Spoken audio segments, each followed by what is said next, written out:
नमस्कार दोस्तों, मैंने अपनी पिछली वीडियो में आपको बताया था, जो कि मेरी जो सबसे पहली वीडियो थी उसमें मैंने बताया था आपको कि स्किज़ोफ्रेनिया क्या होता है, कैसे होता है और स्किज़ोफ्रेनिया कौन सी उम्र में होता है और उसके लक्षण क्या क्या होते हैं। आज मैं आपको एक बहुत ही मज़ेदार टॉपिक के साथ लेके आया हूँ, जिसे हम कहते हैं प्रोड्रोम ऑफ स्किज़ोफ्रेनिया। तो आप पूछेंगे डॉक्टर साहब, ये स्किज़ोफ्रेनिया आपने बता दिया, लेकिन ये प्रोड्रोम स्किज़ोफ्रेनिया क्या है? क्या ये अलग प्रकार का कोई स्किज़ोफ्रेनिया है? तो नहीं, ये प्रोड्रोम मतलब रनिंग बिफोर या अर्ली साइन और सिम्टम्स।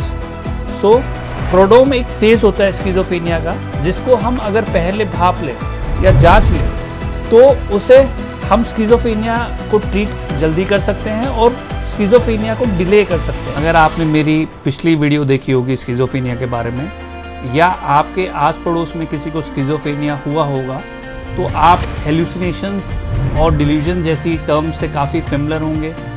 तो मैं आपको बताना चाहता हूँ कि कोई भी बीमारी भयानक रूप लेने से पहले अपने कुछ अर्ली साइन एंड सिम्टम्स छोड़ती है, और अगर हम उसे पकड़ लें या उसे पहले समझ लें तो उसे गंभीर रूप लेने से रोक सकते हैं। 75% लोग जो स्किज़ोफ्रेनिया से पीड़ित होते हैं वो इस फेज़ से गुज़रते हैं। ये जो फेज़ होता है ये कुछ हफ्तों तक रहता है, लेकिन कुछ लोगों में ये जो फेज़ है लंबा चलता है और धीरे धीरे ये बिगड़ता रहता है और एक गंभीर बीमारी का रूप ले लेता है, जो कि कंट्रोल करना मुश्किल हो जाती है।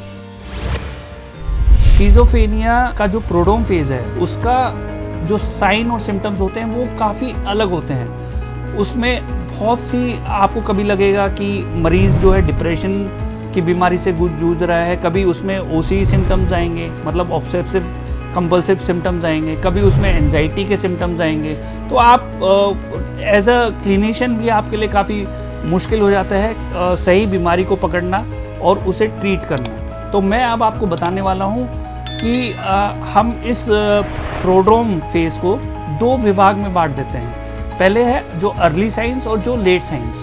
अर्ली साइंस वो साइंस होते हैं जिसको हम प्रोड्रोम फेज़ बोलते हैं, और जो लेट साइंस होते हैं जो कि साइकोसिस में कन्वर्ट होने वाले होते हैं। तो अर्ली साइंस में हमारा डिप्रेसिव साइंस सिम्टम्स आ जाते हैं, इंसान को मन उदासी की कंप्लेंट्स रहती है, अकेला रहने लगता है, चुप रहने लगता है, जो उसकी सोशलाइजिंग इवेंट्स या जो उसकी सोशलाइजिंग एक्टिविटी है एकदम कम हो जाती है और उसमें घबराहट बनी रहती है।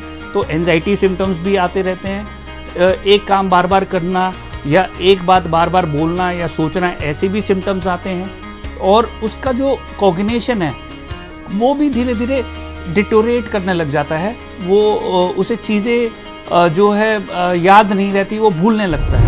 जो 2B साइकोसिस फेज़ मतलब जो लेट फेज़ है प्रोड्रोम का, उसमें इंसान को आइडियाज़ ऑफ रेफरेंस आते हैं, जैसे कि उसे लगता है कि वो मेरे बारे में इतना बुरा कह रहा है, वो दो लोग मिलके मेरी चुगलियाँ कर रहे हैं, लोग मेरे बारे में बात कर रहे हैं। तो ये आइडिया वाली स्टेज पे आ जाते हैं और धीरे धीरे वो डिल्यूजन ऑफ रेफरेंस की उसे पक्का विश्वास हो जाता है कि वो लोग उसी के बारे में बात कर रहे हैं, उसका बुरा चाह रहे हैं, उसके खिलाफ प्लॉटिंग कर रहे हैं।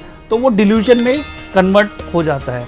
फिर आता है उस व्यक्ति को आवाज़ें सुनाई देती हैं कि कोई लोग मुझे देख के हंस रहे हैं, बात कर रहे हैं, तो और उसको ये सिम्टम्स आने लग जाते हैं, उसे ये सुनाई देने लग जाता है कि उसे मारने की प्लानिंग कर रहे हैं। विजुअल हेलुसिनेशंस होने लगते हैं, उन्हें काफ़ी लोग दिखने लगते हैं या एक आदमी दिखने लगता है जो कि उनसे बातें करने की कोशिश करता है, उन्हें मारने की धमकाने की कोशिश करता है। फिर उनको आइडियाज़ ऑफ परसिक्यूशन भी आने लगते हैं। इंसान या कोई भी व्यक्ति जो स्किज़ोफ्रेनिया के प्रोड्रोम फेज़ से गुजर रहा होता है, वो कहता है कि लोग मेरे खिलाफ साजिश कर रहे हैं, मुझे मारना चाहते हैं, मेरा नुकसान करना चाहते हैं। तो ऐसे जो है कंप्लेंट्स आती हैं, और ऐसे व्यक्तियों में उनका एक अजीब पैटर्न हो जाता है, घर वालों पे ज़्यादा गुस्सा करने लगते हैं अचानक से। उनका जो राइटिंग और रीडिंग का तरीका है वो थोड़ा डिफरेंट हो जाता है, चेंज हो जाता है, वो दीवारों पे लिखना शुरू करने लगते हैं। तो ऐसे सिम्टम्स को आपको देखना है और पहचानना है कि कहीं कैसे ये जो सिम्टम्स हैं डिप्रेशन, एंजाइटी डिसऑर्डर या बाकी मेंटल इलनेसेस से कैसे डिफरेंट हैं। तो ऐसे आपको मदद मिलेगी, कैसे आप किसी भी व्यक्ति को पहचान सकते हैं कि वो स्किज़ोफ्रेनिया की प्रोड्रोम फेज से गुजर रहा है कि नहीं। मैं आपको स्किज़ोफ्रेनिया के बारे में काफ़ी और भी आगे बताता रहूँगा। अगली वीडियो में मैं आपको good prognostic factors of schizophrenia और bad prognostic factors of schizophrenia बताऊँगा। तो till that time you listen to me, आप मुझे कमेंट कर सकते हैं, आप मेरी वीडियो देखिए। और अगर आप चाहते हैं कि मैं आपको किसी भी और टॉपिक पे कुछ बताऊं या कुछ अपने इनपुट्स डालूं, तो मुझे कमेंट बॉक्स में ज़रूर लिखिए। आप मुझे ट्विटर, फेसबुक, इंस्टाग्राम फॉलो कर सकते हैं। जानिए अपने मानसिक स्वास्थ्य का हाल में डॉक्टर।